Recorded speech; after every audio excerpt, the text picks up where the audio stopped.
നെയ്യാറ്റിൻകര ജില്ലാ ആശുപത്രിയിൽ ചികിത്സ വൈകിയതിനെ തുടർന്ന് മരണം സംഭവിച്ചെന്ന പരാതിയിൽ സെക്യൂരിറ്റിക്കെതിരെ എടുത്ത നടപടിയിൽ മാറ്റം വരുത്തില്ലെന്ന് ആരോഗ്യമന്ത്രി. അന്വേഷണ റിപ്പോർട്ടിൽ സെക്യൂരിറ്റി തടഞ്ഞതിനെ തുടർന്ന് ചികിത്സ വൈകിയെന്നാണ് പരാമർശമെന്നും അന്വേഷണ റിപ്പോർട്ട് അനുസരിച്ച് നടപടിയെടുക്കാനാകൂവെന്നും മന്ത്രി പറഞ്ഞു. നടപടി എടുത്തു തന്നെയാണ്. നടപടിയിൽ ഇനി മാറ്റം വരുത്തേണ്ട സാഹചര്യമില്ല. റിപ്പോർട്ടിനനുസരിച്ചിട്ടല്ലേ ഗവൺമെന്റിന് ചെയ്യാൻ പറ്റൂ. അന്വേഷണ റിപ്പോർട്ടിൽ തടഞ്ഞ ഒരു സംഭവത്തിനെ തുടർന്ന് അല്പം ഡിലേ ഉണ്ടായെന്നാണ് റിപ്പോർട്ട്. ഡോക്ടർമാരുടെ ചികിത്സയിൽ ഒരു പിഴവും സംഭവിച്ചിട്ടില്ല. അതേസമയം സെക്യൂരിറ്റിക്ക് വീഴ്ച പറ്റിയിട്ടില്ലെന്നാണ് മരിച്ച രാജേഷിന്റെ കുടുംബം ന്യൂസ് മലയാളത്തോട് പ്രതികരിച്ചത്. ഒരാൾ വന്ന് പറയുന്ന ECGയിൽ വേരിയേഷൻ ഉണ്ട് എന്ന് പറയുക.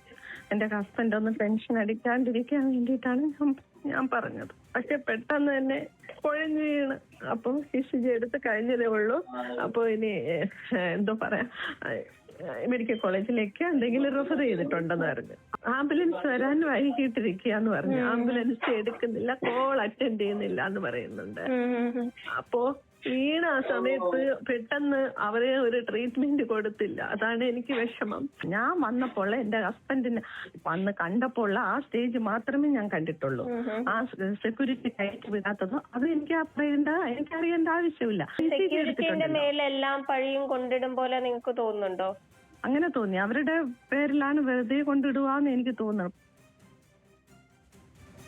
വിവരങ്ങളുമായി സനിസ ശോഭാചന്ദ്രൻ ചേരുകയാണ്.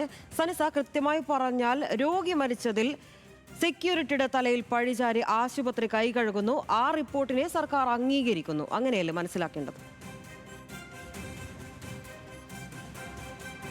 നിലവിൽ മന്ത്രിയുടെ അടുത്ത് എത്തിയിട്ടുള്ള പ്രാഥമിക റിപ്പോർട്ടിൽ ഡോക്ടർമാർക്ക് വീഴ്ചയില്ല എന്നത് തന്നെയാണ് ഉള്ളത് എന്ന് മന്ത്രിയുടെ പ്രതികരണത്തോടെ തന്നെ വ്യക്തമായിരിക്കുകയാണ്. കൂടാതെ തന്നെ എല്ലാ പഴിയും സെക്യൂരിറ്റിയുടെ മേലിലേക്ക് വരുന്ന ഒരു സാഹചര്യം ഇവിടെ ഉണ്ട്. നമ്മുടെ ഈ മരിച്ച രാജേഷിന്റെ ഭാര്യയും അതുപോലെ തന്നെ മകനും പ്രതികരിച്ചിരുന്നു. മകൻ CCTV ദൃശ്യങ്ങൾ അടക്കം കണ്ടതിന് ശേഷമാണ് പ്രതികരണം നൽകിയത്. മകൻ പറയുന്നത് സെക്യൂരിറ്റിയുടെ പക്കൽ നിന്ന് യാതൊരു തരത്തിലുള്ള വീഴ്ചയും ഉണ്ടായിട്ടില്ല. കൂടാതെ തന്നെ ഈ മരിച്ച രാജേഷിന്റെ ഡിവൈഎസ്പിക്ക് നൽകിയ പരാതിയിലും എല്ലാ പഴികളും സെക്യൂരിറ്റിയുടെ തലയിലേക്ക് കെട്ടിവെച്ചുകൊണ്ട് ആശുപത്രി ഇതിൽ നിന്നും പിന്മാറുന്നു, അല്ലെങ്കിൽ വീഴ്ച മറച്ചുവെക്കാൻ ശ്രമിക്കുന്നു എന്ന തരത്തിൽ വിവരങ്ങൾ ചൂണ്ടിക്കാണിച്ചിട്ടുണ്ട്. അങ്ങനെ നോക്കുകയാണെങ്കിൽ മന്ത്രി അടക്കം ഈ ഡോക്ടർമാരെ സംരക്ഷിക്കുന്ന തരത്തിലേക്കാണ് കാര്യങ്ങൾ പോകുന്നത്. ഇപ്പോൾ കുടുംബം DMOയ്ക്ക് മൊഴി നൽകിയതും അതുപോലെ തന്നെ കുടുംബം നിലവിൽ ആരോപിക്കുന്നതും ഉറച്ചു നിൽക്കുന്നതുമായിട്ടുള്ള ആരോപണങ്ങൾ ഇതൊക്കെയാണ്.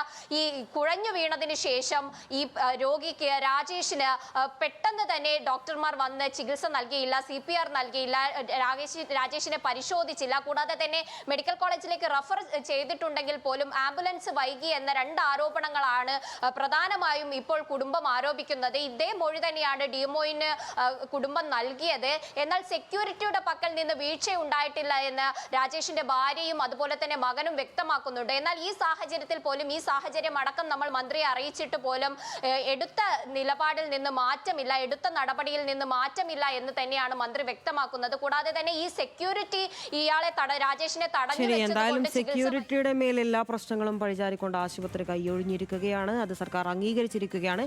വിവരങ്ങളാണ് സനിസ ശോഭാചന്ദ്രൻ നൽകിയത്.